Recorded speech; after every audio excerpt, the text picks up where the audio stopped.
জান্নাতি ও আখি দুই বোন। বড় বোন জান্নাতির বয়স 11 বছর আর ছোট বোন আখির বয়স 8 বছর। এভাবে সারাদিন তারা মায়ের সঙ্গে প্লাস্টিকের চট আর বস্তা তৈরির কাজ করে।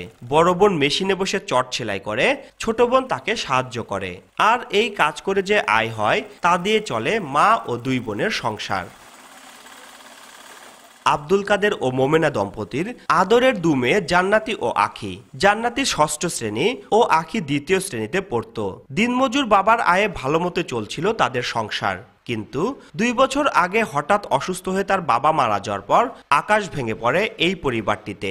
নানা রোগে আক্রান্ত তাদের মা বেশি সময় কাজ করতে পারে না। এমন অবস্থায় বাধ্য হয়ে লেখাপড়া ছেড়ে সংসারের দায়িত্ব নিজেদের কাঁধে তুলে নেয় এই দুই বোন।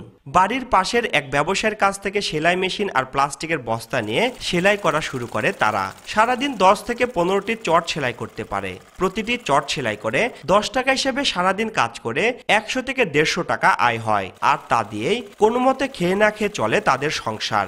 বন্ধ হয়ে যায় জান্নাতি ও আখির স্কুলে যাওয়া। পেটের দায়ে অভাবের তাড়নায় বাধ্য হয়ে দু মেয়েকে দিয়ে কাজ করাতে হচ্ছে বলে কান্না জড়িত কণ্ঠে জানায় মা মোমেনা। ওর আব্বা পয়সা থাকলে এত কষ্ট হয় নাই, কিন্তু ওর আব্বা মরার পরে ফোলাফানে অনেক কষ্ট দিয়ে আখি জান্নাতি কয়েকদিন ধরে কইতাছে আমি স্কুলে পড়বো, আমি এগুলো আর করতে পারবো না। তখন আমি ওদের বুঝাই যে তোমরা যে স্কুলে যাবে তাহলে খাইবার দেবো বুদ্ধি। আমি যেটুকু মানে ফাঁকে কাজ কাম করবো তাও পারি না, শরীর ভালো থাকে না। আপনারা সবাই মিলে যদি আমার মেয়ে দুটোর দায়িত্ব নিতেন তাইলে ওদের স্কুলে পাঠাইতাম, তাহলে ওদের লেখাপড়া রইতো, তাহলে আর ওদের ভবিষ্যৎ নষ্ট হইতো না। লেখাপড়া বেশ ভালো ছিল জান্নাতি। সহপাঠীদের স্কুলে যেতে দেখে আবারও স্কুলে ফিরতে মন চায় তার। তবে অসুস্থ মায়ের কথা ভেবে সংসারের আয়ের জন্যই এই কাজ করতে হচ্ছে বলে জানায় সে। আমার আব্বু মারা যাওয়ার পর আমি 6-এ পড়তাম, তখন আমি পড়া বাদ দিলাম। আমার বোন 2-তে পড়তো, আমরা পড়া বাদ দিলাম। আমার সব বন্ধু বান্ধবরা স্কুলে যায়, আমি যাইতে পারি না। আমার তো স্কুলে পড়তে অনেক ইচ্ছা করে, কিন্তু পারি না তো স্কুলে পড়তে। কাজ করলে আমাদের সংসার চলে, কাজ না করলে তো সংসার, আমাদের তো কেউ নাই যে আমাকে খাওয়ান দিব। বাধ্য হয়ে এই কাজ করি, তাও তো আমাদের সংসার চলে না। প্রতিবেশীরা মাঝে মধ্যে তাদের বিভিন্নভাবে সহায়তা করে থাকে।